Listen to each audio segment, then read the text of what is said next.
Welcome. कैसे हो भाइयों? आशा करता हूँ सब लोग अच्छे से होंगे। चलिए टॉपिक को कंटिन्यू करते हैं। हेडिंग डालिए रेजिलियंस। देखिए इस बार एक टॉपिक के अंदर ना दो तीन बातें हैं। एक है रेजिलियंस, दूसरा है मॉडुलस ऑफ रेजिलियंस और एक है टर्म प्रूफ रेजिलियंस। तीनों अलग अलग टर्म है, बारीक बारीक सा डिफरेंस है। ठीक है, तो अच्छे से सुनिएगा। एग्जाम में किसी भी टर्म से रिलेटेड क्वेश्चन पूछ सकता है या फिर वो क्या होता है ये पूछ सकता है, जिसमें सबसे ज्यादा कंफ्यूजन होता है। तो आपको बस चीजें ध्यान से सुननी है, समझ में आ जाएगी। ओके, देखो मैं अभी लिखवा नहीं रहा हूं, पहले समझा रहा हूं, फिर मैं लिखवाऊंगा। ठीक है, तो पहले समझ लो क्या होता है। हमारे पास जो हम स्ट्रेस स्ट्रेन कर्व बनाए थे ना, तो स्ट्रेस स्ट्रेन कर्व तो वो आपने देखा। हम लोड डिफ्लेक्शन कर्व भी बना सकते हैं। स्ट्रेस स्ट्रेन के फॉर्म में ना रिप्रेजेंट करते हुए हम लोड, ठीक है, एंड डिफ्लेक्शन के फॉर्म में रिप्रेजेंटेशन करेंगे। तो मतलब कितना लोड पे कितना डिफॉर्मेशन, कितना लोड पे कितना डिफॉर्मेशन। तो लेट्स सपोज कोई मटेरियल का इस तरह का कर्व आ गया, तो क्या है, अब देखो, अब इस मटेरियल का अपना एक कोई ना कोई इलास्टिक लिमिट होगा। तो let's suppose this is the elastic limit of material point A. इसको मैं कह रहा हूं elastic limit of material, elastic limit of material. आपने क्या करना है, आपने लोड लगानी है, मटेरियल लोड लगानी, एक मिनट, आपने लोड लगानी है विद इन इलास्टिक लिमिट, या अप टू इलास्टिक लिमिट भी आप लगा सकते हो।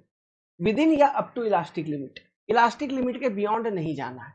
मतलब हम लोड लगाएंगे विद इन या अप टू इलास्टिक लिमिट, हमको उसके बियॉन्ड नहीं जाना है।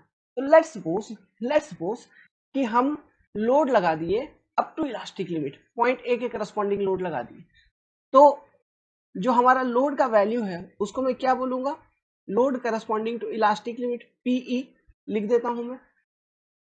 इस पॉइंट के करस्पॉन्डिंग जो डिफॉर्मेशन हुई होगी वो क्या हुई होगी, इलास्टिक डिफॉर्मेशन। लेट्स सपोज उसको मैं रिप्रेजेंट करता हूं एज डेल्टा ई।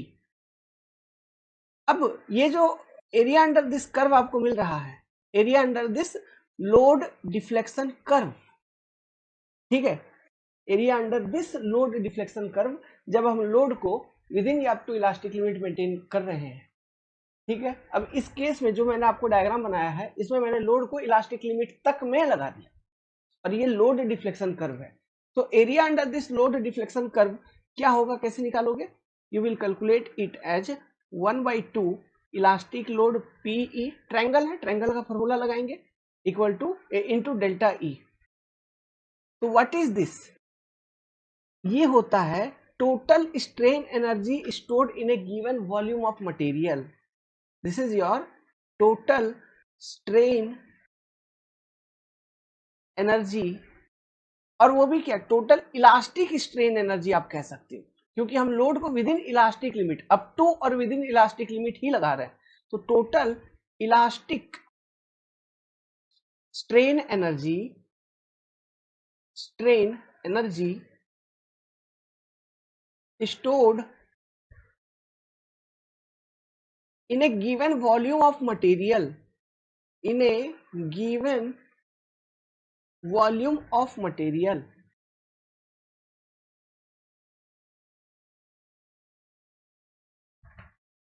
यहां पे जो बात ध्यान रखने वाली है वो है कि टोटल का बात हो रहा है, टोटल स्ट्रेन एनर्जी।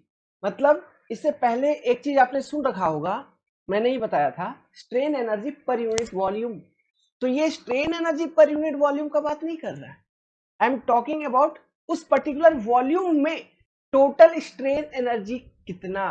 क्यों, इसका यूनिट देखो ना, इस चीज का, ये लोड का यूनिट किलो न्यूटन के फॉर्म में होगा, डिफॉर्मेशन का यूनिट मीटर के फॉर्म में ले लेते हैं। देखो यार, किलो न्यूटन या फिर न्यूटन मीटर के फॉर्म में ले लो यूनिट, है ना, basic unit newton and metre.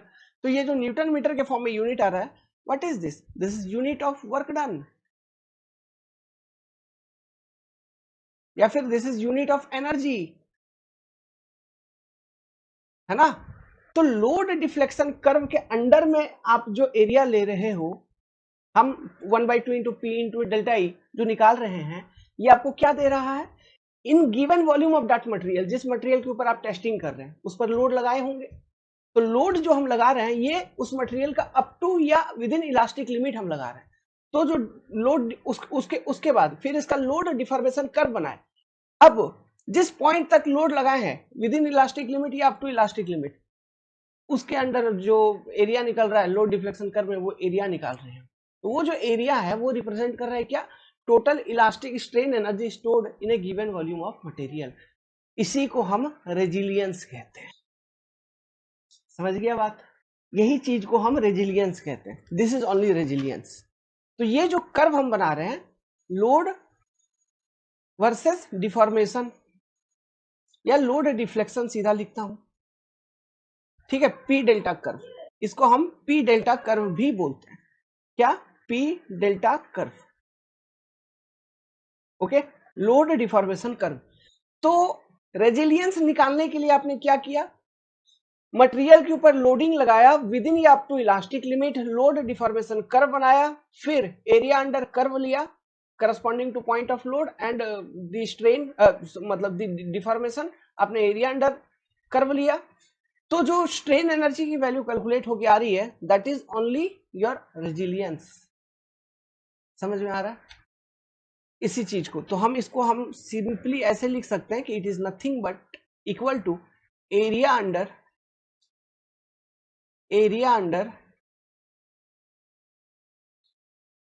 Load deformation curve. समझ में आ रहा है बात? This is nothing but area under load deformation curve. तो आप, और यहाँ पे ए तो इलास्टिक लिमिट लिखवाई दिया हूं, तो आप हेडिंग डालिए रेजिलियंस। ये जितनी भी बातें मैंने इस पेज पे आपको लिख के दिखाया, ये बातें लिखिए। इसके बाद मैं एक 2 लाइन में इसका डेफिनेशन भी लिखवा देता हूं वर्ड के फॉर्म में, ठीक है। इसके बाद हम देखेंगे, मतलब इसी टॉपिक से related, modulus of resilience and proof resilience. लेकिन अभी पहले आप इस चीज को बना लीजिए, पॉज करिए वीडियो को और बना लीजिए। मैं चलता हूं आगे। डेफिनेशन को लिखिए। It is defined as the total strain energy stored in a given volume of metal. It is defined as the total strain energy stored in a given volume of metal। ठीक है, metal या material जो भी, हम सीधा यहाँ पे metal लिख दिए, in a given volume of metal या मटेरियल लिख सकते हो, ठीक है। व्हेन लोडेड अप टू और within its elastic limit, when loaded up to भी है और within its elastic limit, and can be released, मतलब जो स्ट्रेन एनर्जी स्टोर हो रहा है once you have loaded the material up to or within elastic limit of it, okay। तो अगर आप उस लोड को रिमूव करेंगे तो वो स्ट्रेन एनर्जी स्टोर हुआ है वो भी रिलीज हो जाएगा, वो भी खत्म हो जा रही होगी। तो ऐसा स्ट्रेन एनर्जी को ही हम रेजिलियंस ऑफ मटेरियल कहते हैं। तो ये इलास्टिसिटी है बेसिकली, है ना। Basically it is what, it is connected to your previous topic जो हमने देखा था, इलास्टिसिटी। तो this is the elasticity of material, indirectly आप ऐसे कह सकते। समझ में आई बात? इलास्टिसिटी टॉपिक के अंदर ही हम ये चीज को पढ़ते हैं, ओके। तो ये नाम है उसका, resilience. And can be released once load is removed from it, ऐसा लिख लो, रिमूव्ड फ्रॉम इट, ये भी कर लो। प्लस ये चीज तो आप लिख ही लिए हो, it is nothing but area under load deflection curve when the material is loaded up to और विद इन इलास्टिक लिमिट, है ना। ये चीज भी आपको क्लियर है। तो दिस इज योर रेजिलियंस। तो इस चीज को ध्यान रखिएगा बाबू लोग। आगे बढ़ते हैं, हेडिंग डालिए modulus of resilience and proof resilience. दो अलग अलग चीजें हैं, इसको देख लिया जाए। देखिए, दो अलग अलग चीजें हैं, modulus of resilience and proof resilience, है ना। पहले मैं डायग्राम आपको समझा देता हूं, 2 मिनट लगेगा, फिर आप लिख लेना, आपको 1 मिनट लगेगा, ज्यादा टाइम नहीं लगेगा, समझ जाओगे। तो फिर इसका डेफिनेशन वगैरह भी उसके बाद लिखने में अच्छा लगेगा। तो देखो यार, जैसे हम लोड डिफ्लेक्शन कर्व में चीजों को देखे थे, अब यहां पर हम देखेंगे स्ट्रेस स्ट्रेन कर्व में। समझ गए?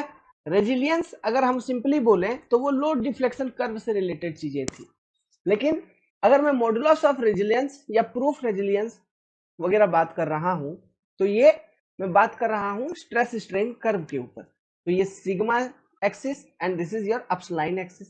सिमिलरली, ठीक है, प्रूफ रेजिलियंस के लिए भी हम स्ट्रेस स्ट्रेन एक्सिस पे बात कर रहे होंगे, सिग्मा एंड अपलाइन एक्सिस। मान लीजिए कोई मटेरियल है जिसका स्ट्रेस स्ट्रेन कर्व कुछ ऐसा है, ठीक है, सेम मटेरियल के लिए हम देख रहे हैं, दोनों स्ट्रेस स्ट्रेन कर्व सेम है, बस समझने के लिए हम आपको बता रहे हैं चीजें। इनका इलास्टिक लिमिट है, this is your point A elastic limit, this is here also point A elastic limit. Clear है? अब सुनिए बात, पहले हम चर्चा करेंगे modulus of resilience. Modulus of resilience क्या होता है? देखो, जैसे ये जो मटेरियल है इसका स्ट्रेस स्ट्रेन कर्व था, point A is elastic limit of material.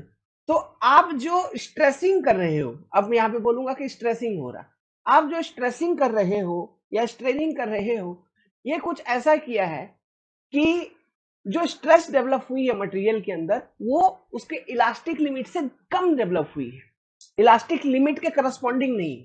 मतलब यहां पर कहीं पर पॉइंट होगा या इधर कहीं पे पॉइंट होगा ऐसा। तो लेट्स मतलब हमेशा इलास्टिक लिमिट के नीचे ही आपको रहना है, इलास्टिक लिमिट पे नहीं पहुंचना। तो ऐसे केसेस में लेट्स सपोज आपने ये पॉइंट बी तक मटेरियल पे लोड किया था, स्ट्रेसिंग किया था, तो ये विद इन इलास्टिक लिमिट है, तो इसके करस्पॉन्डिंग जो स्ट्रेस है, लेट्स सपोज उस स्ट्रेस को मैं सिंपली जनरल एक स्ट्रेस बोलूंगा सिग्मा, और इसके करस्पॉन्डिंग जो स्ट्रेन है उसको बोलूंगा अपलाइन। लेकिन ये विद इन इलास्टिक लिमिट है, तो जो भी आपने लोड लगाया है जिसके कारण ये स्ट्रेस एंड स्ट्रेन आए हैं वो भी रिमूव हो जाएंगे, ये बात भी है। तो ये जो एरिया निकालूंगा मैं, एरिया अंडर दिस कर्व, ठीक है, लेट्स सपोज ये, तो ये क्या निकालूंगा, half into stress into strain. तो ये half into stress into strain हमें क्या दे रहा होगा, इसको मैंने बताया था आपको, elastic strain energy, elastic strain energy per unit volume वाली चीज है ये। पर यूनिट वॉल्यूम में यहाँ पे बात हो रही है, क्यों, इसका यूनिट देखोगे तो यूनिट क्या आपको दिखेगा, न्यूटन मीटर पर मीटर क्यूब, इस फॉर्म में यूनिट होगी। तो इस चीज को हम कहते हैं modulus of resilience. This is your modulus of resilience, यही है आपका मॉडुलस ऑफ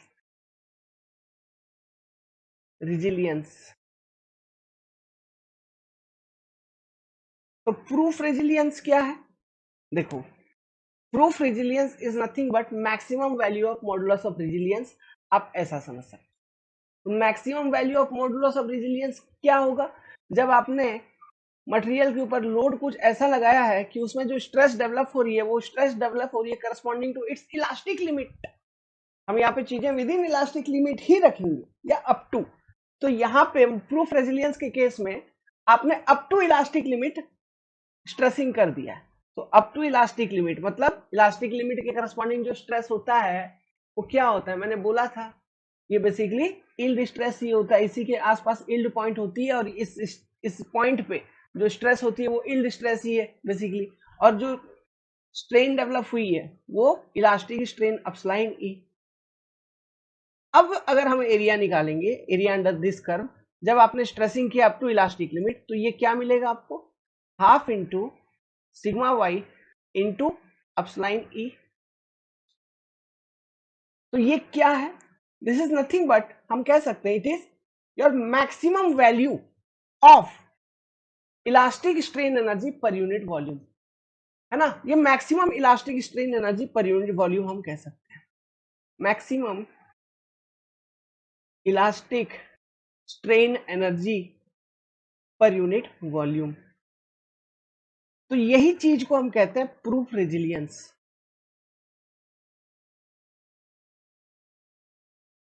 समझ गए, मॉडुलस ऑफ रेजिलियंस और प्रूफ रेजिलियंस के बीच में जो बेसिक डिफरेंस है वो समझ गया।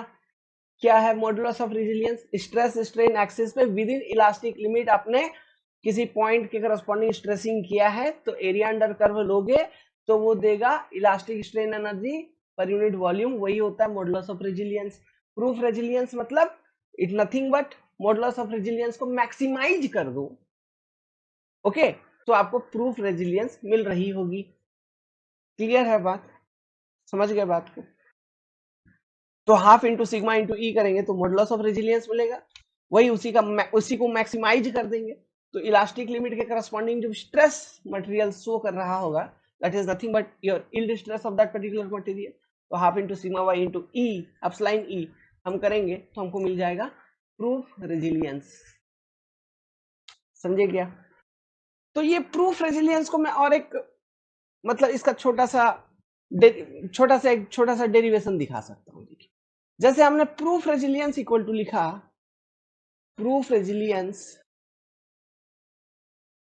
सुनना मेरा बात, ये सब एकदम ध्यान से रखना, 1/2 सिग्मा वाई इंटू अपस्लाइन ई। तो ये जो अपस्लाइन ई है ये स्ट्रेन है। आगे हम पढ़ेंगे हुक्स लॉ, तो हुक्स लॉ के अकॉर्डिंग हमारे पास एक रिलेशनशिप आता है, वो क्या आता है देखिए, half into sigma y, epsilon e को हम लिख सकते हैं as a sigma Y by e, Young's modulus of elasticity. तो ये जो फॉर्मूला बन गया ये क्या बन गया, सिग्मा वाई का स्क्वायर बाई 2e। समझ गए? This is your proof resilience which is your maximum strain energy, maximum elastic strain energy stored per unit volume of material। पर यूनिट वॉल्यूम में यहाँ पे बात हो रही है, maximum strain energy stored, elastic strain energy stored पर unit volume of the material. This is your proof resilience. और मॉडुलस ऑफ रेजिलियंस अगर मैं बोलूं, मॉडुलस मॉडुलस ऑफ रेजिलियंस, तो हम सिंपली कोई भी सिग्मा वैल्यू, ठीक है, सिग्मा स्क्वायर बाई 2e लिखेंगे, जिसमें हम ये यहाँ पे लिख देते हैं कि sigma is less than sigma y, हो गया डिफाइंड, समझ जाएगा एग्जामिनर। समझे क्या बात? This is the thing. Okay, तो इसका डेफिनेशन लिख लेते हैं एक लाइन में, आप ये वाला डायग्राम बना लीजिए। तो ये बेसिकली क्या है, area under stress strain curve. इससे पहले वाला क्या था, area under load deflection curve. तो चीजों को ध्यान रखेंगे, resilience, modulus of resilience, proof resilience, तीन चीजें हैं। अब ये सब रिलेटेड है to what, elasticity of the material. ठीक है, तो अच्छा ये बताओ, अब यहाँ से एक कंपैरिजन भी हम करेंगे, लेकिन उससे पहले ये चीज आप लिख लो, नोट डाउन कर लो कॉपी पे, वीडियो पॉज करके ये कॉपी कर लो।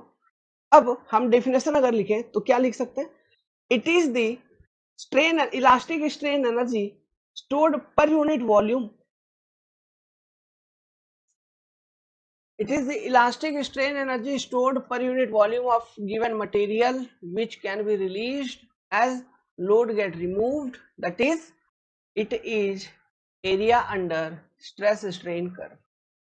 ठीक है, अब ये जो स्ट्रेन एनर्जी है बेसिकली एनर्जी है, यहाँ पे एनर्जी मतलब क्या, वर्क डन। तो वो कुछ उसको कुछ काम करना है, तो वो क्या काम कर रहा है, बेसिकली डिफॉर्मेशन क्रिएट करवा रही है। समझ रहे हो, जो फोर्स लगा रहे हो वो फोर्स क्या काम कर रही है, डिफॉर्मेशंस क्रिएट करवा रही है। तो ये जो डिफॉर्मेशंस वगैरह हो रहे हैं ये विद इन इलास्टिक लिमिट हो रहे हैं, है ना, इसलिए जब हम लोड को रिमूव कर देते हैं तो वो डिफॉर्मेशंस भी खत्म हो जाते हैं। Okay, this is the thing basically. तो ये चीज आपको समझ। अब सुनो एक पॉइंट इसी से रिलेटेड, प्रूफ रेजिलियंस का अगर फॉर्मूला देखो, है ना, या maximum strain energy per unit volume पे अगर मैं बात करूं तो वो कुछ नहीं बल्कि प्रूफ रेजिलियंस है ना। तो इलास्टिसिटी ही है basically, elasticity of given material. तो प्रूफ रेजिलियंस का फॉर्मूला है आपका sigma y square upon 2e। मतलब सिग्मा वाई किसी मटेरियल का अगर ज्यादा होगा, मतलब किसी मटेरियल का यील्ड स्ट्रेस अगर ज्यादा होगा तो प्रूफ रेजिलियंस भी ज्यादा होगा।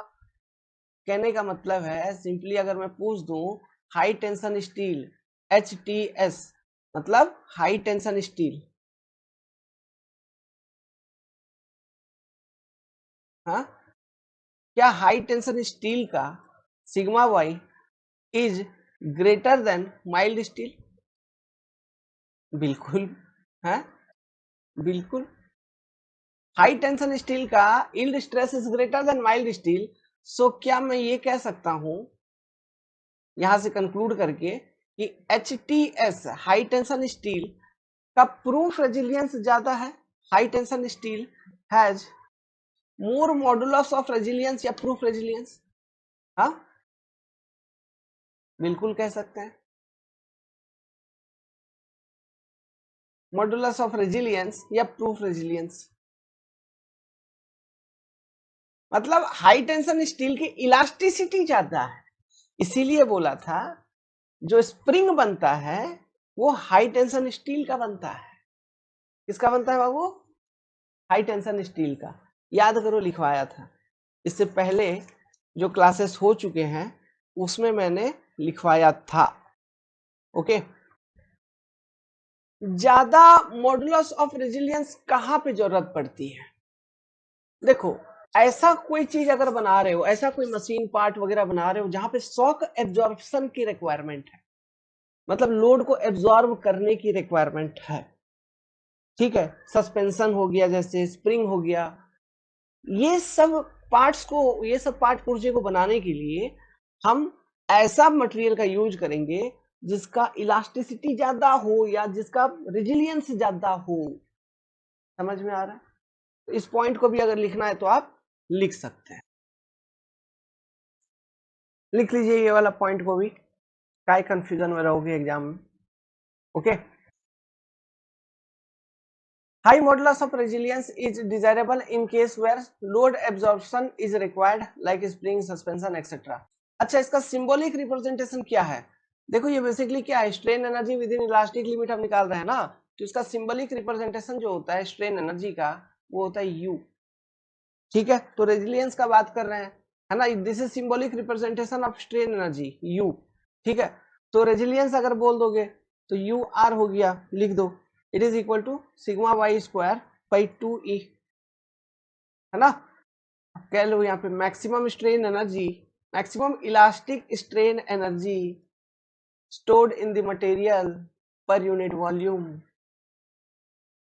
ओके, या प्रूफ रेजिलियंस इसी को हम बोलते हैं।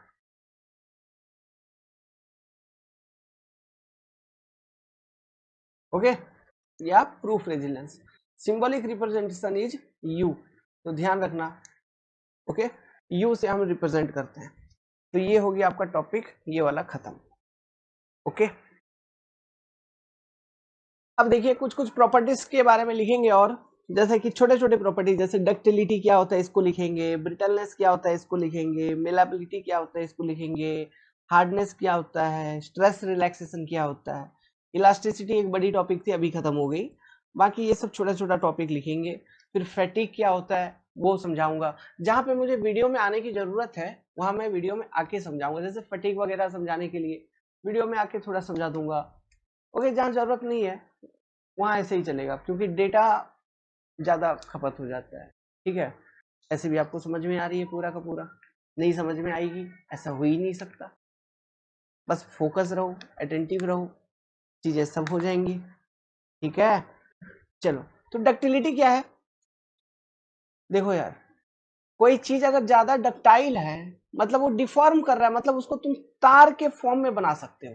तो जितने भी आप तार देख पा रहे हो ना अपने अगल बगल, जैसे जी वायर वगैरह देखते हो, तो वो डक्टाइल मटेरियल की बनी हुई है, इसलिए वो इतना पतला फॉर्म में डिफॉर्म हो पा रहा है।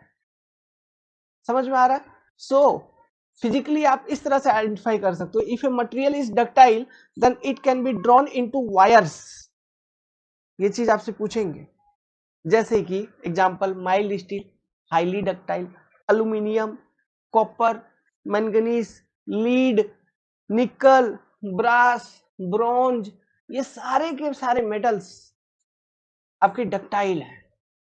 That is it can be drawn into wire, इसको आप तार के फॉर्म में कन्वर्ट कर सकते हो, मतलब इसमें ह्यूज डिफॉर्मेशंस या लार्ज डिफॉर्मेशंस देखने को मिलेंगे। ओके, इसलिए हम कहते हैं the property by virtue of which a material can be stretched, जिसमें आप स्ट्रेचिंग कर सकता है, उस प्रॉपर्टी को हम डक्टिलिटी कहते हैं। So in ductile material, large deformations are possible before failure, before failure, that is fracture। अभी मटेरियल को तुम पतला करते चलोगे करते चलोगे करते चलोगे करते चलोगे करते गए करते गए करते गए, एक पर्टिकुलर टाइम पे वो टूटेगा ना यार। याद है हम लोग, आप लोग खाए हो कि नहीं मालूम नहीं, हम लोग यार गुड़ वाला एक तो मिठाई बनाते थे हमारे गांव में। ठीक है, अभी वो उसका नाम भूल रहा हूँ, मैं बिहार से बिलोंग करता हूँ, तो गुड़ का चक्की या कुछ बोलते हैं उसको, अब उसको ना तुम जितना इलोंगेट करोगे वो रेसा जैसा निकलते रहता है, तो रेसा जैसा बनते चलेगा, जितना पतला करोगे पतला होते चलेगा, लेकिन एक पर्टिकुलर पॉइंट ऑफ टाइम पे जाके बहुत पतला होके वो दो हिस्सों में टूट जाएगी। तो उस चीज को हम बोलते हैं फ्रैक्चर, ब्रेक होना, फ्रैक्चर होना, टूट जाना, फेल होना। तो फ्रैक्चर से पहले तक लेकिन बहुत डिफॉर्मेशन होगा। तो इस तरह का जो प्रॉपर्टी है इसको हम डक्टिलिटी कहते हैं। तो इसको इन इंजीनियरिंग टर्म हमें तो कुछ ना कुछ चाहिए डेटा जिससे हम डिफाइन कर पाए। तो हाँ है हमारे पास। देखो यार, आपका किसी भी मटेरियल का जो स्ट्रेस, अभी अभी कुछ नहीं लिखना, मैं लिखवाऊंगा, किसी भी मटेरियल का जो स्ट्रेस स्ट्रेन कर्व होता है वो कुछ ऐसा है, ठीक है। जैसे मान लो माइल्ड स्टील का ही ले लो यार, ऐसे, फिर ये यील्ड प्लेट्यू, फिर इस तरह से कुछ जा रही है माइल्ड स्टील की। तो देखो ये आपका इलास्टिक स्ट्रेन, यहां तक लेट्स सपोज इसको हम कंसिडर कर रहे हैं इलास्टिक स्ट्रेन, है ना। तो ये कुछ परसेंटेज ऑफ स्ट्रेन हुआ होगा, इलास्टिक स्ट्रेन जितना भी है। लेकिन पोस्ट इलास्टिक स्ट्रेन मतलब इलास्टिक लिमिट के बाद जितने भी स्ट्रेन आपको दिख रहे हैं, post elastic strain up to fracture, है ना, या फिर आप इसको कह सकते हो plastic strain, this must be greater than 5%। ये होती है क्राइटेरिया इंजीनियरिंग भाषा में समझाने का, कि जो पोस्ट इलास्टिक स्ट्रेन है that must be greater than 5%। समझ में आ रहा है? Then it is your ductile material. जिस केस में post elastic strain that is plastic strain is less than 5%, that is your brittle material. ये डिफरेंस होता है। तो ये 5% वाला चीज ध्यान रखना, एग्जाम में बहुत बार क्वेश्चन पूछा है बाबू, है ना, ये 5% वाला, ठीक है। तो माइल्ड स्टील के केस में तो ये आप छोड़ ही दो, ये तो लगभग यहां तक 25% होती है माइल्ड स्टील के केस में। तो और देखो एक चीज, HYSD जो Fe415 Fe50 इनका भी मैंने ब्रेकिंग स्ट्रेन लिखवाया था या फिर फ्रैक्चर स्ट्रेन, ये भी लगभग 14.25 तो 16% 12% ऐसे थे। तो बोलोगे सर ये वो भी तो 5% से कहीं ना कहीं ज्यादा है, तो वो भी डक्टिलिटी तो उसमें है, वो भी डक्टाइल मटेरियल है, तो आपने ब्रिटल लिखवाया।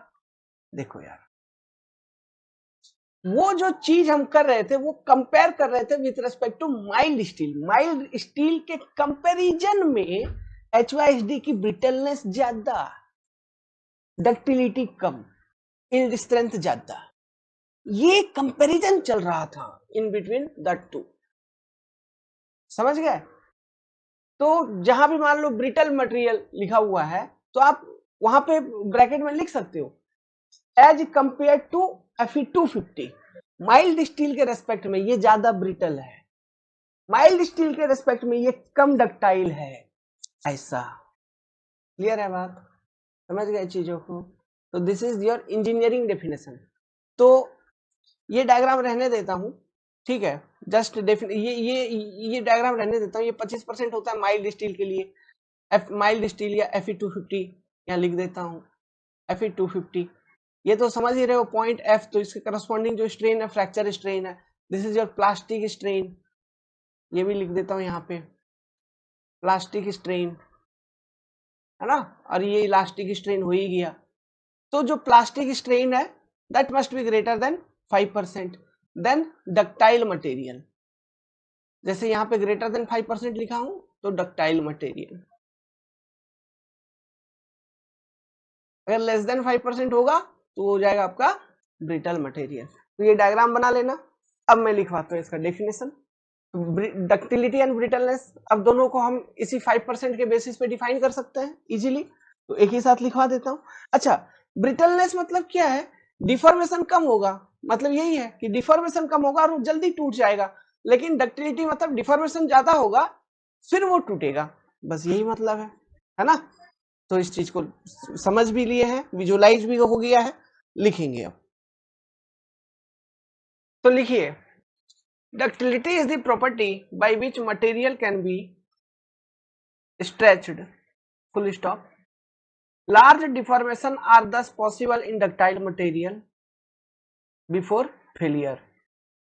Large deformation thus possible in ductile material before failure. If plastic strain और post elastic strain is greater than 5%, plastic strain कह सकते हैं या फिर हम उसी को घुमा के उल्टा पोस्ट इलास्टिक स्ट्रेन कह सकते हैं, ठीक है, is greater than 5%, then the material is ductile. Example में लिखिए, mild steel, aluminium, copper, nickel, brass, bronze, lead etcetera. ठीक है, लेड भी एक डक्टाइल मटेरियल है, याद रखना, पॉइजनस होती है, ये पॉइजनस है, लेकिन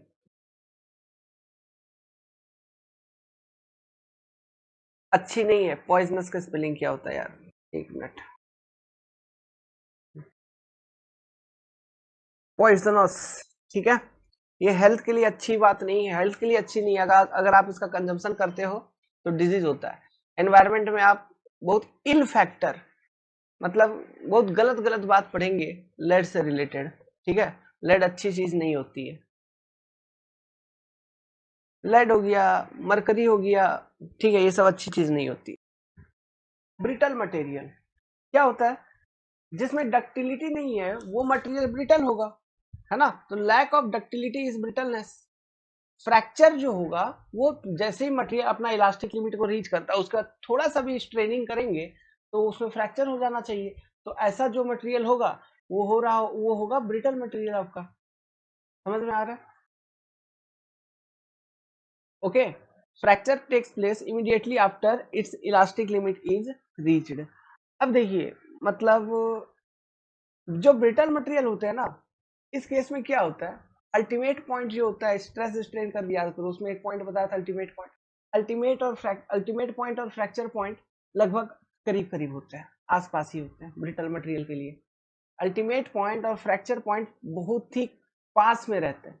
जैसा माइल्ड स्टील डक्टाइल मटेरियल है, इसलिए उसमें अल्टीमेट पॉइंट के बाद फ्रैक्चर पॉइंट के बीच में भी स्ट्रेनिंग होती है, बीच में भी डिफॉर्मेशन होती है, नेकिंग होती है, नेकिंग जोन बताया था, वहां पर भी कुछ परसेंटेज ऑफ डिफॉर्मेशन हो रहा था। वो डक्टाइल मटेरियल थी इसलिए हो रहा था। वो नेकिंग मतलब क्रॉस सेक्शन पतला होते होते होते होते जा रहा है, फिर टूटने की कगार पे आता है और टूट जाता है, तो वो डक्टाइल था इसलिए। लेकिन ब्रिटल मटेरियल के केस में ऐसा नहीं होगा। अल्टीमेट पॉइंट के जस्ट, मतलब अल्टीमेट पॉइंट जो है वही लगभग उसका फ्रैक्चर पॉइंट है, ऐसा मैं कह रहा हूं, है ना, और ये चीज देखा गया है। और जैसे ही मटेरियल अपना इलास्टिक लिमिट को रीच करेगा और जब वो टूटेगा, फ्रैक्चर, तो इस बीच में जो डिफॉर्मेशन हो रहा है उसको क्या बोलते हैं, प्लास्टिक स्ट्रेन। तो ब्रिटल मटेरियल के केस में क्या हो रहा होगा, जो प्लास्टिक स्ट्रेन है वो लेस देन 5% हो रहा होगा, मतलब पोस्ट इलास्टिक स्ट्रेन और plastic strain is less than 5%, मतलब डिफॉर्मेशन बहुत ही कम है। इंजीनियरिंग भाषा में हम ऐसे इस चीज को डिफाइन कर सकते हैं, मटेरियल को, ब्रिटल मटेरियल। समझ में आ रही है बात, लिख दूं तो लिखिए चीजों को। For brittle material ultimate point and fracture point are nearly same, and after elastic limit very small deformation is observed up to its fracture। ठीक है, प्लास्टिक स्ट्रेन या plastic deformation is less than 5%, यही मतलब वो small deformation जो observe हो रहा है आफ्टर इलास्टिक लिमिट, मतलब जो प्लास्टिक डिफॉर्मेशन है it is very less and it is less than 5%। Okay, तो मटेरियल होगा आपका ब्रिटल, मतलब डक्टिलिटी नहीं है, मतलब उसको आप स्ट्रेच नहीं कर सकते, तार के फॉर्म में कन्वर्ट नहीं कर सकते। ठीक है, नेक्स्ट एग्जाम्पल, कंक्रीट हो गया, ग्लास हो गया, कास्ट आयरन, याद रखना cast iron is a brittle material, exam में क्वेश्चन डाल देगा। ठीक है, अभी देखो एक चीज, यहाँ पे एक चीज देख रहे हो, ग्लास, यहां से एक चीज मैं और समझाता हूं, ये डक्टिलिटी और ब्रिटलनेस के बीच में एक फैक्टर और आ जाती है, टेम्परेचर। टेम्परेचर, टेम्परेचर का इफेक्ट अलग ही है। क्या है वो, अगर सोचोगे, लिखने की जरूरत नहीं है ना, बस एक ध्यान में रखना, लिखने की जरूरत नहीं है ऐसे, मैं जो बता रहा हूं उसको बस सुन के ध्यान में रखना, क्वेश्चन आएगा तो टिक लगा देना। टेम्परेचर इफेक्ट, जैसे ग्लास मैंने बोला ब्रिटल मटेरियल है तो है, लेकिन मान लो चूड़ी कभी बनाया हो, चूड़ी, हम तो खूब चूड़ी बनाए हैं, हाँ, चूड़ी को कभी मतलब ऐसे किया, मतलब चूड़ी को, या फिर चूड़ी से बैंगल का कोई आर्ट वगैरह बनाया हो, चूड़ी को इंग्लिश में बोलते बैंगल, तो देखो हम बचपन में क्या किया करते थे, चूड़ी लेते थे, जो भी पुराने टूटे फूटे चूड़ी होते थे मम्मी से मांग लेते थे, ठीक है। तो चूड़ी को ना हीट करते थे, कैंडल नीचे रख के कैंडल के ऊपर चूड़ी को हीट करते थे। हीट करने के बाद जब वो चूड़ी ग्लास है, वो जब नरम हो जाती थी, तब उसको ना हम किसी भी कोई भी शेप प्रोवाइड करके, ठीक है, हम चीजें बनाते थे। चूड़ियों का माला बनाते थे, या फिर और कोई आर्ट बनानी हो तो वो बना लेते थे, बेंगल आर्ट। तो वहां पे क्या देख रहे हो, जब तुम ग्लास को हीट करोगे, जब हीट कर रहे हो, उस समय अगर हम दो पार्ट, जब वो ग्लास नरम हो गई, तो हम अगर उनको पतला करने का कोशिश करेंगे, मतलब उसको अगर तार के फॉर्म में कन्वर्ट करने का कोशिश करेंगे, तो वो पतला हो जा रहा है, मतलब वो स्ट्रेच हो रही है, मतलब वो डक्टाइल बिहेवियर शो कर रहा है।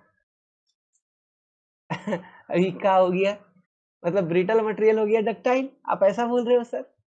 हाँ, टेम्परेचर इंक्रीज अगर हो जाता है, ठीक है, मतलब कहना मैं ये चाहता हूं, at higher temperature brittle material sometimes become ductile. और इसी तरह से जो डक्टाइल मटेरियल है, वो बहुत लो टेम्परेचर पे उसका बिहेवियर कभी कभी ब्रिटल हो जाता है, अपोजिट बिहेवियर है। मतलब ductile material behaviour brittle show कर देगा, और ब्रिटल मटेरियल बिहेवियर अपना डक्टाइल शो कर देगा, डिपेंडिंग ऑन टेम्परेचर। और क्या, टेम्परेचर बढ़ रहा है तो brittle material ductile behaviour show कर सकता है, टेम्परेचर अगर बहुत कम हो गया तो जो डक्टाइल मटेरियल है वो ब्रिटल बन सकता है। ध्यान रखोगे चीजों को, लिखने की जरूरत है नहीं है, चूड़ी वाला एग्जांपल याद रखना। ओके, ये सब बेसिक चीज है, ऑब्जर्वेशंस, और क्वेश्चन कभी पूछ भी लेते हैं। ओके, अब ये देखो, मेलाबिलिटी।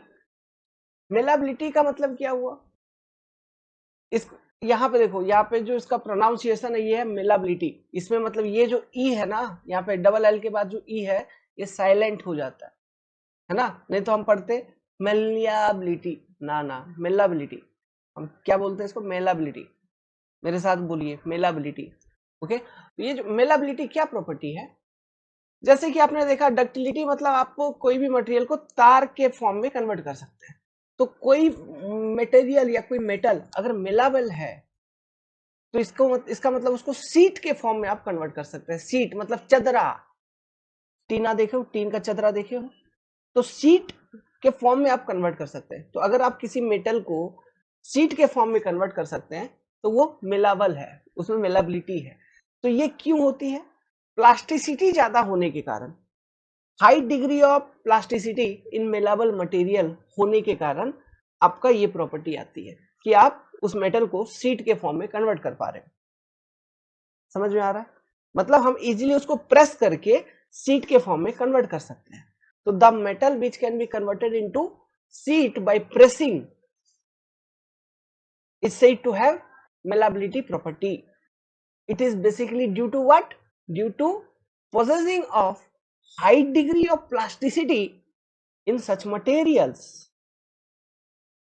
समझ गए बात को, जैसे कि आपका सीट, और क्या, सीट बना लो यार, है ना। तो लिखा जाए इस चीज को, लिखते हैं, मतलब जीआई सीट बोलने वाला था, जैसे कि example GI seat. Okay, GI मतलब गैल्वेनाइज्ड आयरन सीट। लिखिए, it is the property of material by virtue of which VIR, ठीक है, by virtue of which, it by virtue of which मतलब जिसके तहत, ठीक है, by virtue of which it can be converted into thin sheet by pressing, है ना, pressing मतलब दबाव लगाएंगे तो ये थिन सीट में कन्वर्ट हो जाता है। It is basically due to high degree of plasticity, what, high degree of plasticity in the material. तो मेलाबिलिटी किससे रिलेटेड है, हाई डिग्री ऑफ प्लास्टिसिटी से रिलेटेड है। और डक्टिलिटी ब्रिटलनेस वगैरह किससे रिलेटेड था, कार्बन से, कार्बन परसेंटेज, अरे बोलना नहीं रे, परसेंटेज ऑफ कार्बन से वो रिलेटेड थे, ठीक है। चलिए अब एक नेक्स्ट प्रॉपर्टी अपन पढ़ेंगे, हार्डनेस। प्यार से समझना, प्यार से समझाऊंगा। हार्डनेस, सुनो, लिखने का अभी जरूरत नहीं है। देखो, इमेजिन करो, पत्थर, या रेलवे ट्रैक पे, देखो इमेजिन करो रेलवे ट्रैक पे जो पत्थर रहते हैं, गिट्टी है ना, मेटल जिसको बोलते हैं, दो मेटल को इमेजिन करो, तो दोनों सेम टाइप ऑफ मटेरियल है, सेम कैरेक्टरिस्टिक्स वाले चीजें हैं, है ना। तो मान लो दो मेटल है, दो टो पत्थर है, ठीक है, दिस आर दी मेटल्स, पहला। अब दूसरा ये इमेजिन करो कि एक तो तुम्हारा हाथ है, ओके, ये आपका हाथ है, तो ये हाथ ऐसे फिंगर ये गया, ये 1 2 3 4 और एक बना ही लेते हैं यार, ये तुम्हारा हाथ है, ठीक है। हम्म, 1 मिनट रुक जाओ, हाथ थोड़ा अच्छे से बना लेते हैं बाबू। ये तुम्हारा हाथ है, और एक तो क्या एज्यूम करो, लोहे का कांटी है, ऐसा, ठीक है, लोहे का कांटी है। अब देखो, तो यहाँ पे ये जो मेटल है, ये जो मेटल है, ये दोनों सेम टाइप ऑफ चीज है, बट यहाँ पे जो दो चीजें लिया मैंने, ये एक आयरन है and this is some organic, हमारी ऑर्गेनिक बॉडी है, ऑर्गेनिक चीज है कुछ, ऑर्गेनिक फ्लैश वगैरह है, या फ्लैश कह लो, मांस है ना।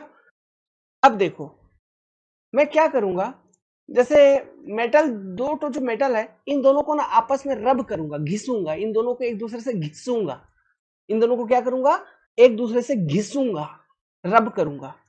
तो ये जो एक्शन है ना, जिसमें मैं क्या कर रहा हूं, सेम टाइप ऑफ मटेरियल को एक दूसरे से घिस रहा हूं, रबिंग कर रहा हूं, इस चीज को हम बोलते हैं एट्रिशन। एट्रिशन, ओके, ये हाईवे में भी ये टर्म फिर यूज होगा। नेक्स्ट, दूसरे केस में क्या करो, जो ये जो कांटी है, कांटी को पकड़ो और अपने हाथ के ऊपर चलाओ, ऐसे एकदम कांटी को पकड़ के हाथ के ऊपर चलाओ, खून निकल जाएगा, है। तो यहाँ पे बेसिकली मैं क्या कर रहा हूं कि कांटी को आप अपने हाथ के ऊपर घिस रहे हो, मतलब कांटी को पकड़ो और हाथ के ऊपर घिसना चालू करो, बहुत सारा खून निकल जाएगा, समझो बात को, मतलब बहुत सारा स्किन डैमेज हो जाएगा ना, फ्लैश डैमेज हो जाएगी, ठीक है, स्क्रैचेस आ जाएंगे, प्लस ये चमड़ा डैमेज हो जाएगा, क्यों, कांटी ज्यादा मजबूत है, कांटी ज्यादा मजबूत है, स्ट्रांग है, इसलिए कहीं ना कहीं उसका आपका चमड़ा पूरा उधेड़ देगा वो। लेकिन यही तुम घी लगा रहे होते तो होता क्या, ऐसा नहीं होता, ओके, घी लगा रहे होते तो नहीं होता। क्यों नहीं होता, इसके पीछे का रीजन जो है वो है हार्डनेस, समझे, वो है हार्डनेस, आपका हाथ का हार्डनेस कम है, इसलिए आपके हाथों पर स्क्रैचिंग आ गया, समझ गए। अब ये जो प्रोसेस है, जिसमें हम दो अलग अलग मटेरियल को एक दूसरे से रबिंग किए, यहाँ पे हाथ आपका अलग मटेरियल है, आयरन आपका अलग मटेरियल है, और आपने एक दूसरे से रबिंग किया, मतलब कांटी को अपने हाथ के ऊपर चलाया, है ना, जिसमें दो अलग अलग मटेरियल इन्वॉल्व हो रबिंग एक्शन में, उसको एब्रेशन कहा जाता है। जैसे रोड पे चल रही गाड़ी, ठीक है, तो गाड़ी जो चल रही है उसके टायर और रोड का मटेरियल अलग अलग है, तो वो दोनों तो जब कांटेक्ट में, तो कुछ ना कुछ जब ब्रेक वगैरह लगाएगा तो घिसेगा, देखो, तो वो एब्रेशन एक्शन है ना। जब ब्रेक लगा रहा है तो पहिया कुछ कुछ घिस जाता है रोड के ऊपर, तो वो एब्रेशन है। दूसरा क्या होता है, जब वो ब्रेक लगा रहा है तो कुछ ना कुछ फोर्स भी, एक जर्क जैसा फोर्स भी लगता है, तो इस कारण से जो पेवमेंट में जो मटेरियल होता है वो भी एक दूसरे के करीब थोड़ा थोड़ा सा आते हैं, तो वो भी एक दूसरे से घिस जाते हैं, तो पेवमेंट के अंदर एट्रिशन हो रही होती है, और टायर और रोड के बीच में एब्रेशन हो रही होती है, तो हम कंबाइन करके बोलते हैं एब्रेशन एंड एट्रिशन। पेवमेंट की बात है, हाईवे में पढ़ेंगे वो सब चीजें, समझ रहे हो बात को।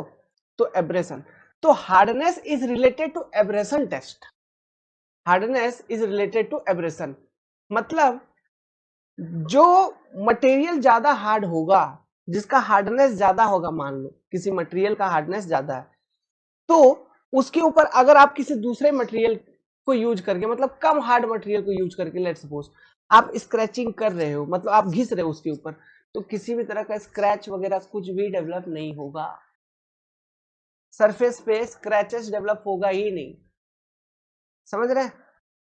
सो एब्रेशन रेजिस्टेंट प्रॉपर्टी जो होती है ना, इस चीज को हम बोलते हैं hardness of material. If there is no surface scratch appears then material is more hard, या फिर हम इसको ऐसे कह सकते हैं hardness is resistance to scratch और एब्रेशन। समझ गए बात को? ठीक है, अब इसको निकालने का अलग अलग टेस्ट है, वो टेस्ट का नाम देख लेंगे। ये एट्रिशन और एब्रेशन लिख लो। क्या लिख लोगे? एट्रिशन मतलब rubbing between same material, between same material, rubbing action between same material. एक minute,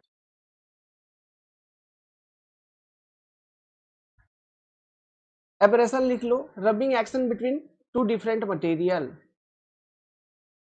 rubbing action between two different material.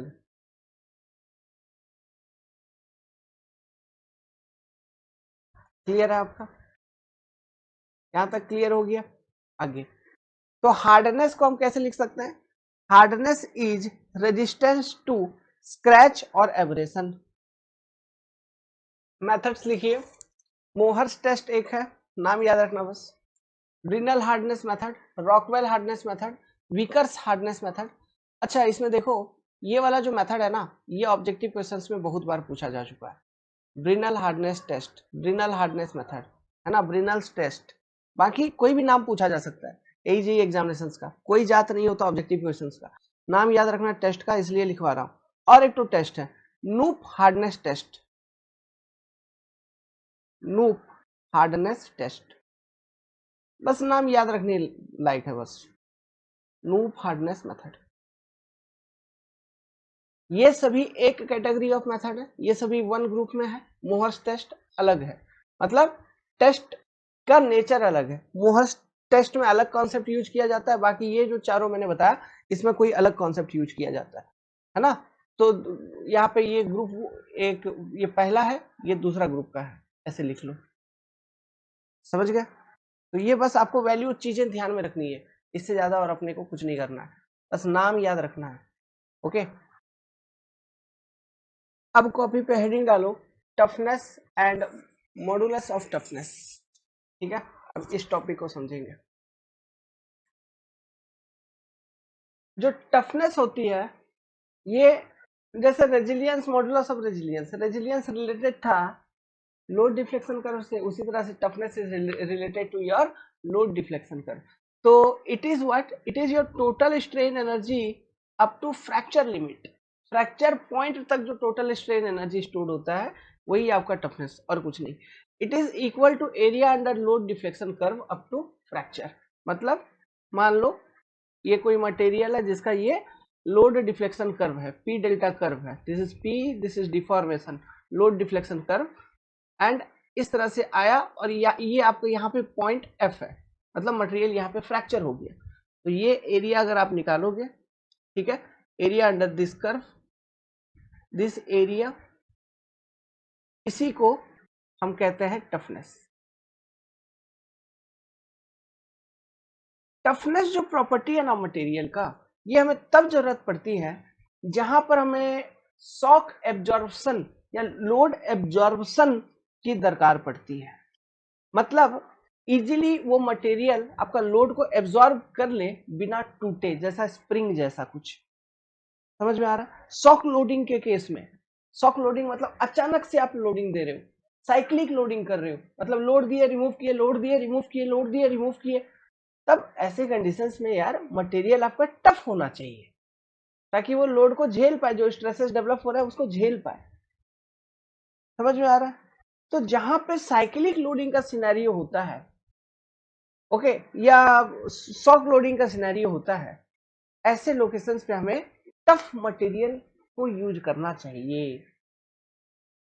समझ में आ रहा है? जैसे रेलवे का पटरी सोचो, जब ट्रेन जा रही है, ठीक है, एक मतलब एक जगह से एक पहिया का लोड लगा, रिमूव हुआ, फिर लगा, फिर रिमूव हुआ, कोई एक ही सेक्शन पे, मतलब पटरी पे, ये पूरा का पूरा पटरी है मान लो रेलवे ट्रैक का, है ना, तो एक ही सेक्शन पे एज्यूम करो, यहाँ पे एक एक पहिया आया, गुजरा, एक पहिया आया, दूसरा आया, फिर गुजरा, तीसरा आया, मतलब लोड आ रही है, रिमूव हो रही है, आ रही है, रिमूव हो रही है, आ रही है, रिमूव हो रही है, आ रही है, रिमूव हो रही है, तो ये साइक्लिक लोडिंग है उस सेक्शन पे। तो वो मटेरियल जो हम यूज कर रहे हैं रेल पटरी बनाने में, that must be tough, it must pass the toughness test. Are you understanding the point? है ना? तो जहां पे साइक्लिक लोडिंग या शॉक लोडिंग वाला सिनेरियो होता है, ऐसे कंडीशंस में हम टफ मटेरियल का इस्तेमाल करते हैं, यूज करते हैं। ओके, तो ये हो गया आपका टफनेस जी। अब बात करते हैं मॉडुलस ऑफ टफनेस का। लिखो यार, it is total strain energy stored in material per unit volume up to fracture limit, that is area under stress strain curve। ये किसी मटेरियल का स्ट्रेस स्ट्रेन कर्व है, सिग्मा अपस्लाइन कर्व है, और यहाँ पे आपका मटेरियल फ्रैक्चर हो गया, this is your fracture point. तो दिस एरिया, ठीक है, area under stress strain curve is modulus of toughness.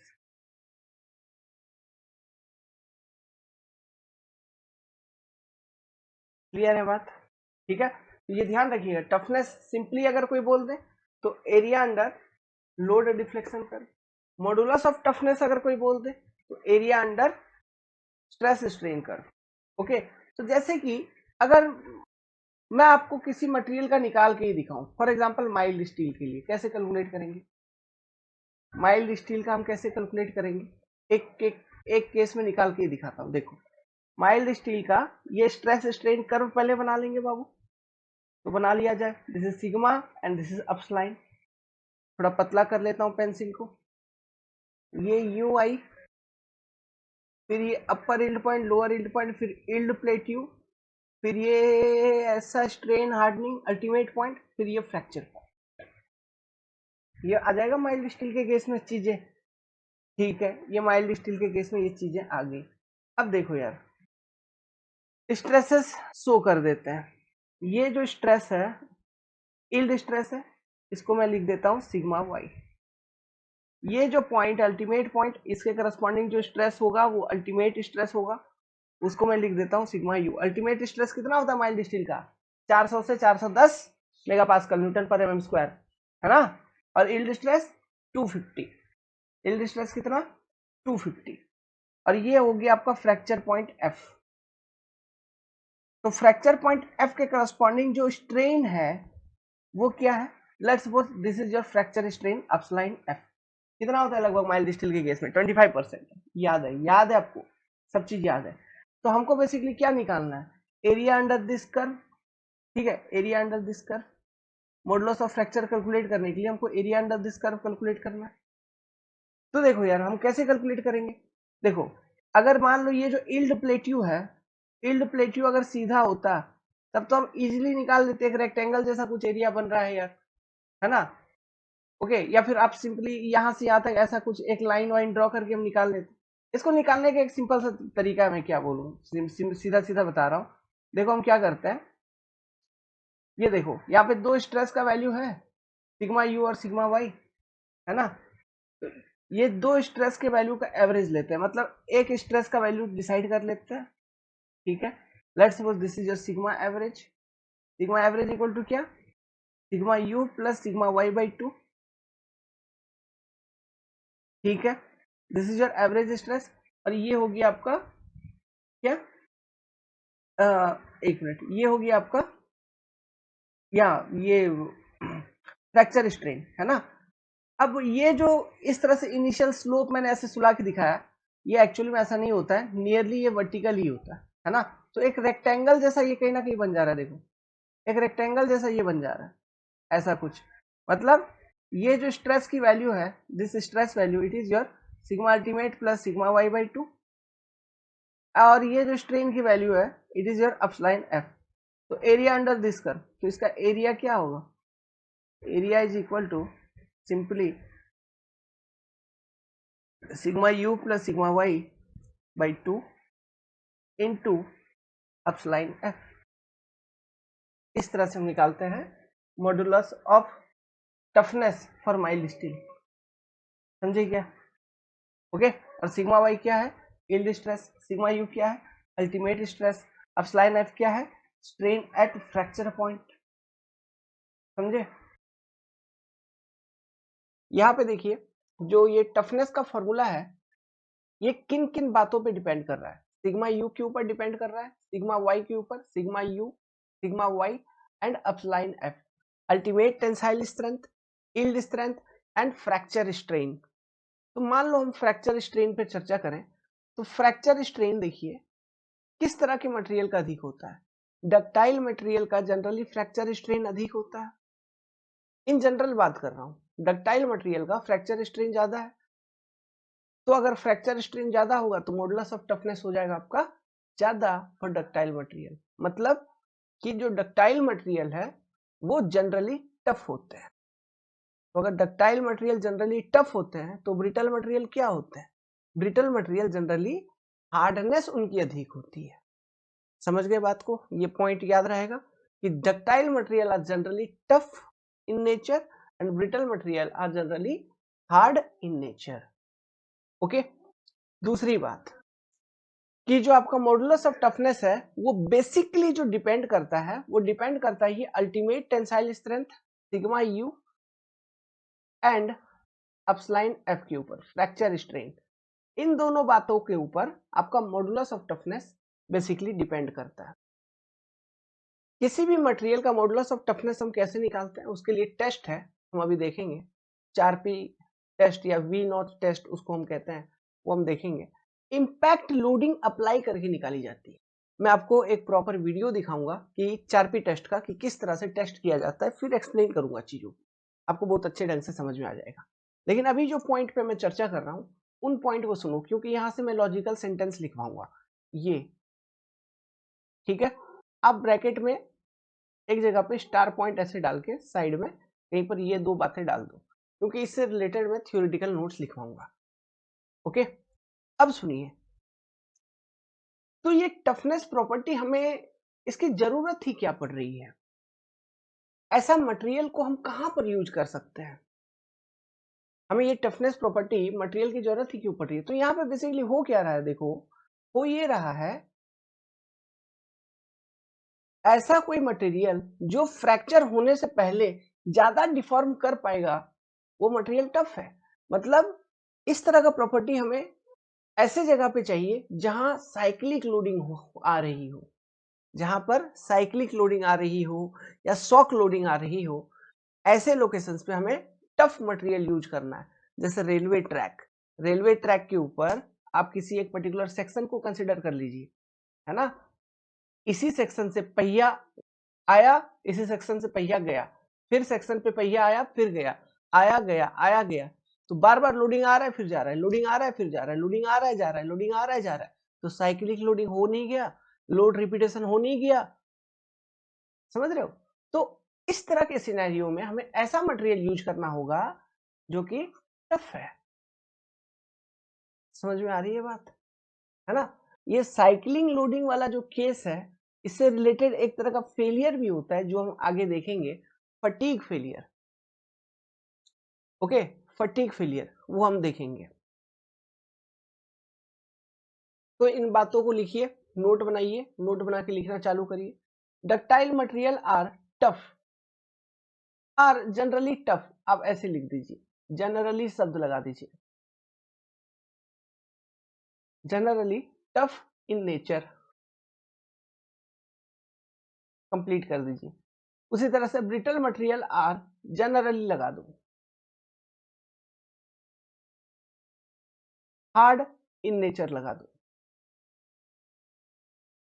Clear है ये दो sentence? Next, toughness in material is very desirable in case of cyclic loading और shock loading. जैसे suspension वगैरह आप बना रहे हो।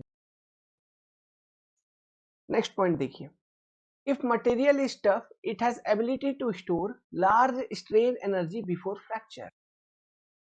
मतलब प्लास्टिक डिफॉर्मेशन उस तरह के मटेरियल में अधिक देखने को मिलेगा। ओके, जो मटेरियल टफ होगी। नेक्स्ट पॉइंट के लिए यहाँ पे अब जगह नहीं है, आगे लिखते हैं। लिखिए, toughness of material generally depend on ultimate tensile strength and fracture strain.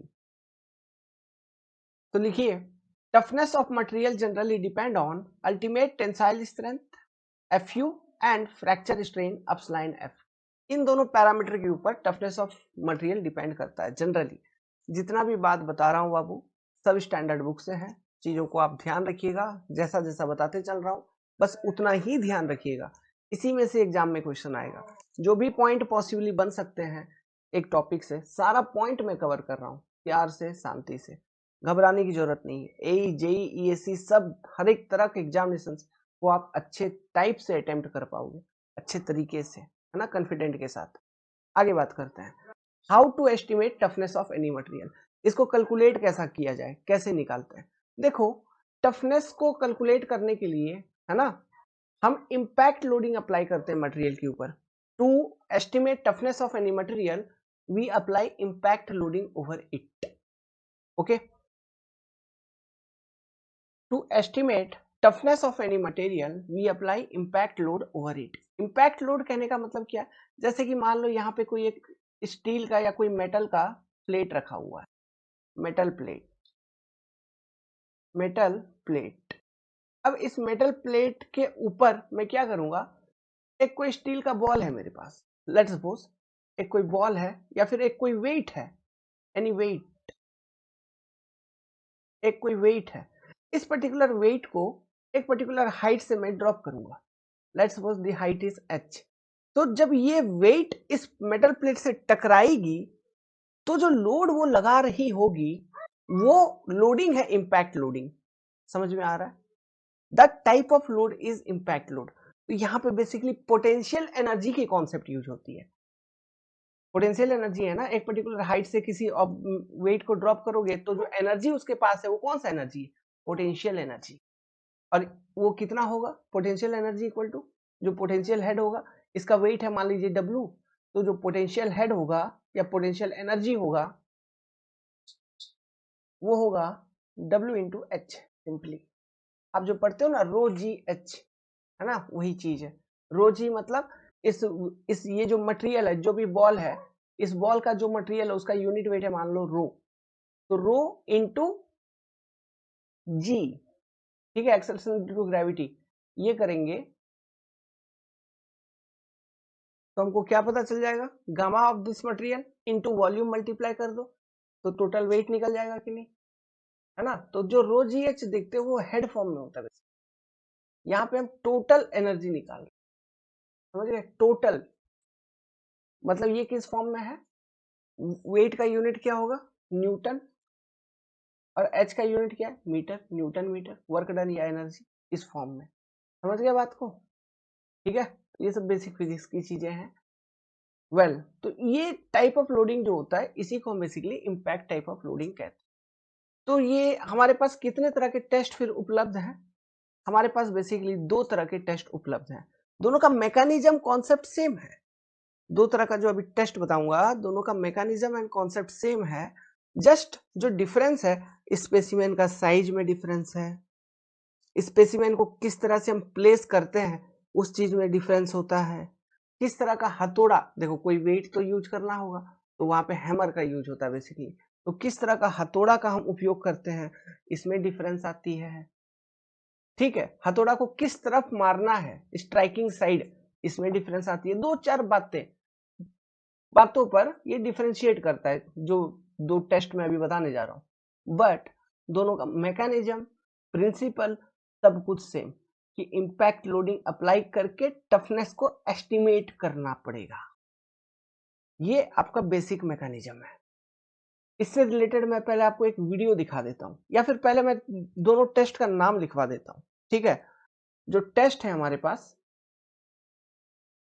वो टेस्ट के नाम है आपके 4P वी नॉट टेस्ट, ये नाम आपने सुना होगा, है ना, ऑब्जेक्टिव क्वेश्चंस में आते रहता है। तो हम इस टेस्ट को भी समझेंगे, ओके। और यहाँ पे देखिए आई जॉर्ड टेस्ट, तो इसको हम पढ़ते हैं जॉर्ड टेस्ट, आई यहाँ पे साइलेंट, जॉर्ड टेस्ट, दोनों का मैकेनिज्म सेम। टेस्ट भी सेम, मतलब जो आप इक्विपमेंट यूज करोगे वो भी सेम, बस स्पेसिमेन के प्लेसमेंट में, है ना, इम्पैक्ट डालने के तरीके में, इन सब चीजों में डिफरेंशिएशन हो जाता है, डिफरेंस हो जाता है, बाकी सब कुछ सेम रहती है। ठीक है, तो चलिए मैं आपको थोड़ा टेस्ट का एक वीडियो दिखाता हूँ। तो ये देखिए हम आ चुके हैं टेस्टिंग दिखाने के लिए आपको। तो इस वीडियो में चीजों को दिखाऊंगा मैं, लेकिन ये देखो ये मशीन आपका इम्पैक्ट टेस्टिंग, इसी मशीन के अंदर हम 4PV नॉच टेस्ट भी करते हैं, इसी मशीन के अंदर हम आइजॉड इम्पैक्ट टेस्टिंग भी करते हैं। सेम मशीन होती है, सेम मशीन के अंदर बस स्पेसिमेन, स्ट्राइकिंग डायरेक्शन वगैरह चेंज करके अलग अलग तरह का टेस्ट हो जाता है। अब देखिए बात क्या है, सबसे पहला मेन कंपोनेंट, ये जो चीज देख रहे हो यहाँ पे जो इस भाई ने पकड़ रखा है ना, एक रॉड जैसा दिख रहा है, प्लस नीचे एक हैमर दिख रही है, इसके कुल वजन लगभग 20-21 किलो रहती है।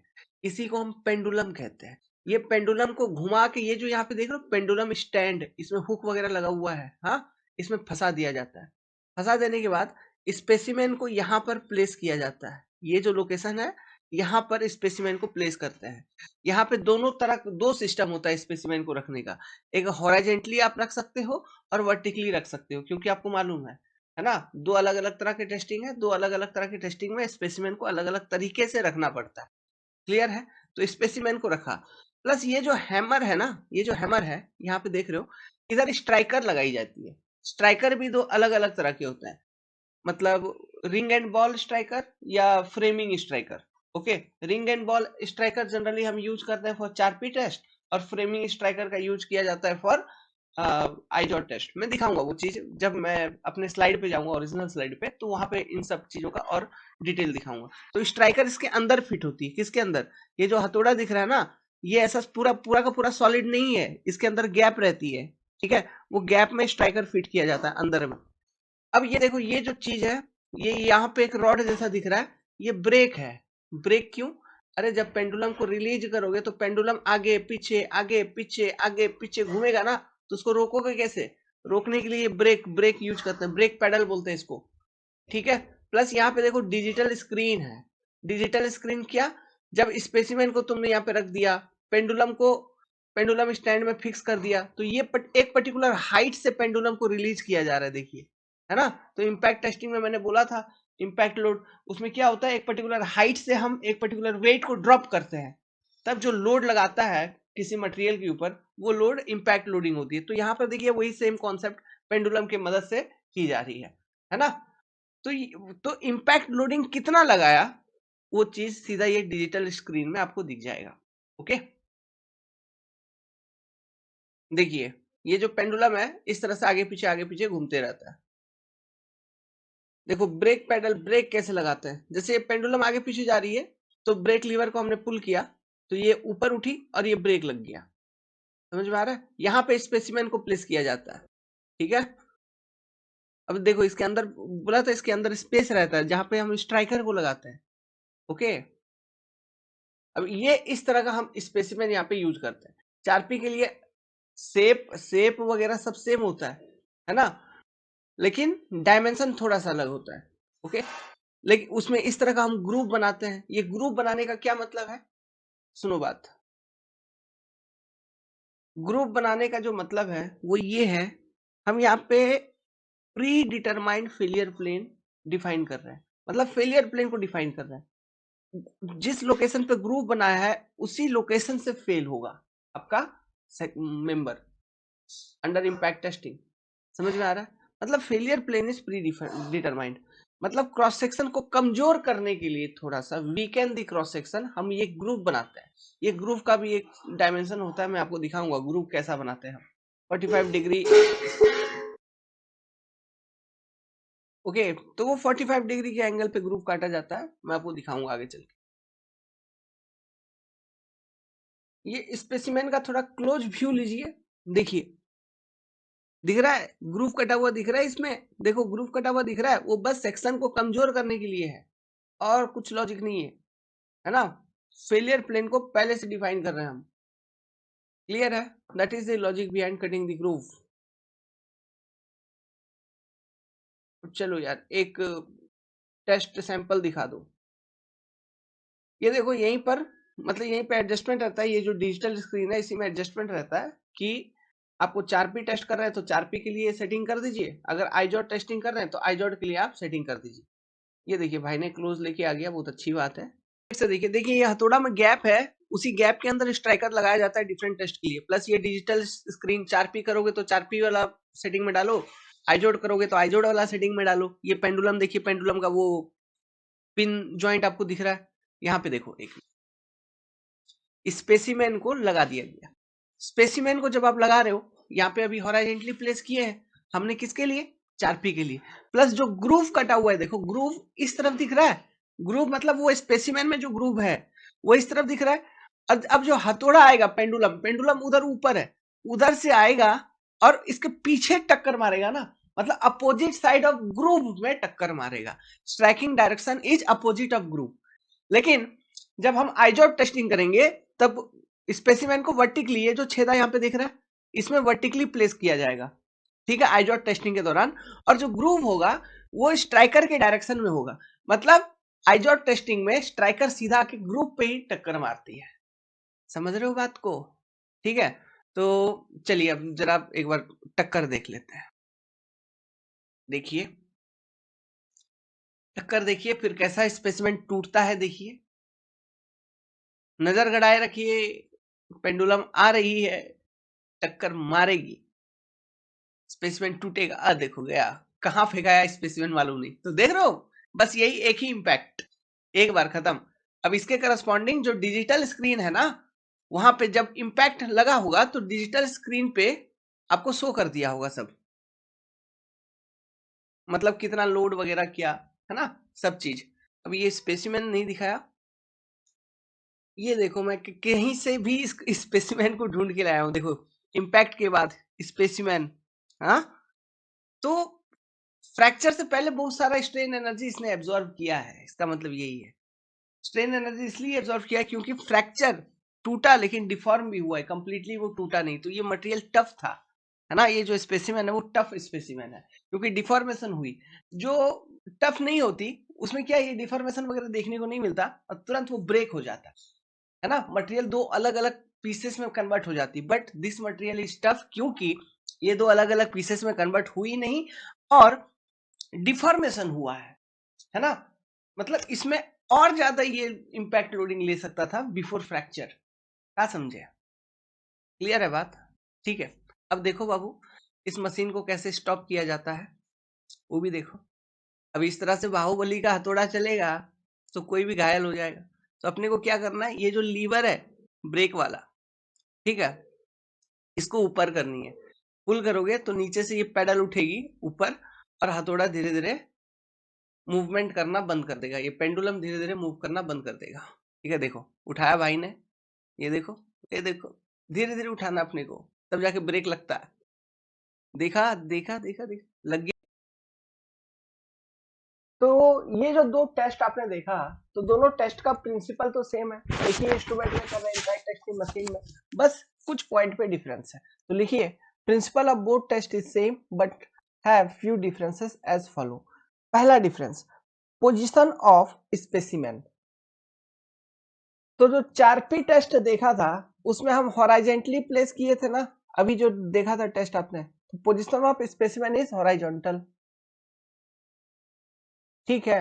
और आईजॉड टेस्ट के अंदर या जॉड टेस्ट के अंदर जो पोजीशन ऑफ स्पेसिमेन होता है वो होता है वर्टिकल, वो जो वर्टिकल वाला था है ना होल, उसमें हम पुट करते हैं अपने स्पेसिमेन को, ठीक है। तो ये चीज है, मतलब हॉराइजेंटल मतलब जो भी स्पेसिमेन है उसको हम हॉराइजेंटली ऐसे प्लेस कर देंगे, और वर्टिकल मतलब इस तरह से स्पेसिमेन को प्लेस कर देंगे। ओके, इंपैक्ट इधर से लगेगा, इसमें इंपैक्ट इधर से लगेगा। This is your striking direction. Striking direction, जिधर से इंपैक्ट लगेगा, हथौड़ा आके जिधर से टकरा रहा है। अच्छा, तो ये स्ट्राइकिंग डायरेक्शन है। तो नॉच जो था, नॉच का डायरेक्शन क्या होगा? देखिए, in case of 4P test जो नॉच था उसके अपोजिट डायरेक्शन में था, आपने देखा था इधर नॉच होती थी, ऐसा जो नॉच है वो इधर होता था। So opposite to notch striking direction है इस केस में। लेकिन आइजॉट टेस्ट में क्या है, नॉच के डायरेक्शन में, फेसिंग डायरेक्शन में ही स्ट्राइकिंग की जाती है। ऐसा समझ रहे हो बात को? Like this is your striking direction here. तो ये तो एक पहला डिफरेंस हो गया। दूसरा डिफरेंस स्ट्राइकिंग डायरेक्शन वाला हो गया, ये भी लिखवा दूंगा। तीसरा डिफरेंस क्या है, स्पेसिमेन का साइज के ऊपर। देखो क्रॉस सेक्शन दोनों के केस में, क्रॉस सेक्शन दोनों के केस में स्क्वायर ही रहता है। दोनों केस में स्पेसिमेन का क्रॉस सेक्शन स्क्वायर होता है 10 इंटू 10 का mm। बट जो लेंथ होती है वो अलग अलग होती है। 4P टेस्ट में जो स्पेसिमेन यूज करते हैं वो थोड़ा ज्यादा लंबा होता है, वो 75 mm का होता है। और आइजॉड टेस्ट के अंदर जो स्पेसिमेन हम यूज करते हैं वो थोड़ा कम लंबा होता है, दैट इज योर 55 mm की होती है ये स्पेसिमेन डायमेंशन। ध्यान रहेगा, ये भी एक डिफरेंस है। ओके, ये भी एक डिफरेंस है। स्ट्राइकिंग डायरेक्शन एक डिफरेंशिएशन पॉइंट है। स्ट्राइकिंग डायरेक्शन या कह लो या पोजीशन ऑफ नॉच, है ना, ये एक डिफरेंशिएशन पॉइंट है। मतलब जब स्ट्राइक हो रहा है तो नॉच का पोजीशन क्या है। तो इन केस ऑफ 4P जब स्ट्राइक हो रहा है, नॉच का position is opposite to striking direction. But in case of Izod जब स्ट्राइकिंग हो रहा है तो notch is facing to striking direction, है ना। अब ये नॉच हम प्रोवाइड ही क्यों करते हैं, मैंने बोला था क्रॉस सेक्शन को जस्ट उस सेक्शन पे वीक बनाने के लिए, दैट इज फेलियर हमें प्री डिफाइंड फेलियर प्लेन पे करवानी है। तो ये वही नॉच लोकेशन है जहां से स्पेसिमेन आपका टूटता है। तो failure plane is predefined. अब जो और एक डिफरेंशिएशन पॉइंट है that is your hammer type जो हम यूज करते हैं। तो 4P में ball and pin type of hammer का इस्तेमाल किया जाता है, और आइजॉड टेस्ट में फ्रेमिंग टाइप ऑफ हैमर का इस्तेमाल किया जाता है। बस these are the some differences and nothing. तो एग्जाम में छोटे छोटे एग्जाम्स में ये डेटा भी पूछ सकते हैं, डायमेंशन से रिलेटेड बातें पूछ सकते हैं, है ना, फिर नॉच का पोजीशन से रिलेटेड बातें पूछ सकते हैं। इसलिए चीजों को बता दिया, आपको एक बार टेस्ट भी दिखा दिया ताकि एक विजुअलाइजेशन रहे, एग्जाम में क्वेश्चंस को आंसर कर पाओ। ओके, तो लिखवा देता हूँ, ये सब डायग्राम वगैरह बना लीजिए। लिखिए,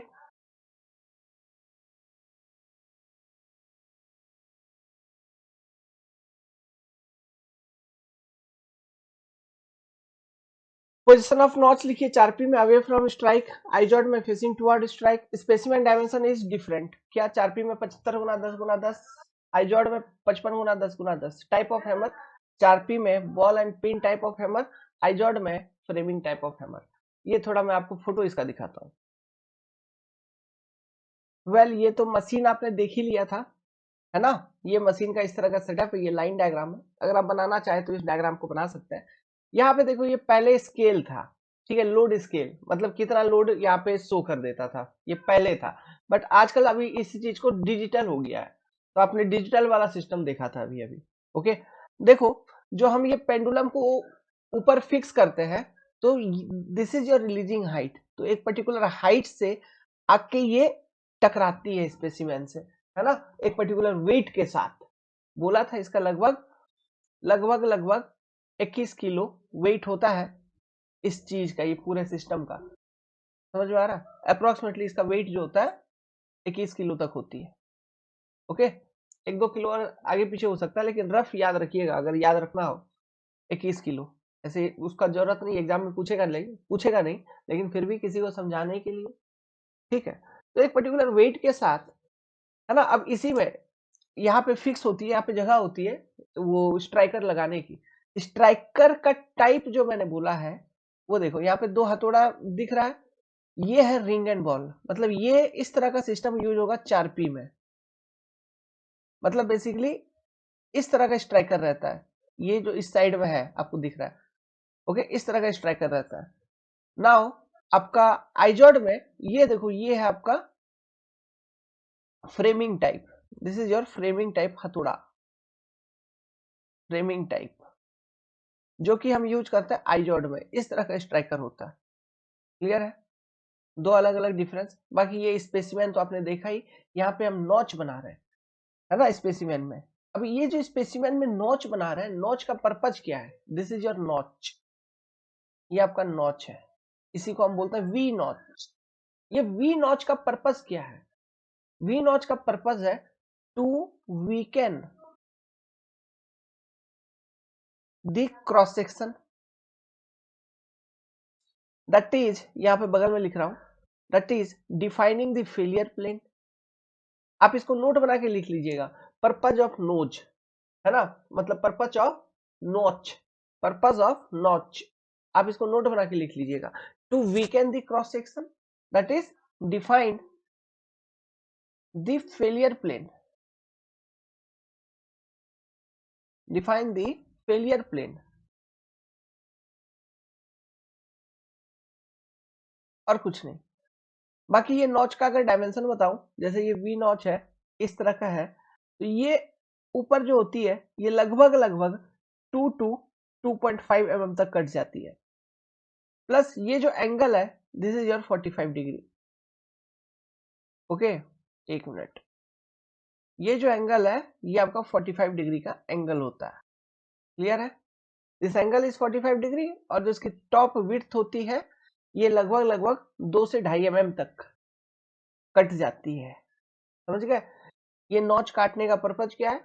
उस जगह पे क्रॉस सेक्शन को वीक करना, ताकि जब इंपैक्ट लगे इस स्पेसिमेन के ऊपर तो ये स्पेसिमेन वहीं से फेल करे, क्योंकि वो सेक्शन थोड़ा कमजोर है, तो जो कमजोर है वही वाला पोर्शन जल्दी टूटेगा, समझ में आ रहा है? तो इसलिए हम फेलियर प्लेन को प्री डिफाइन करते हैं, बस यही बात।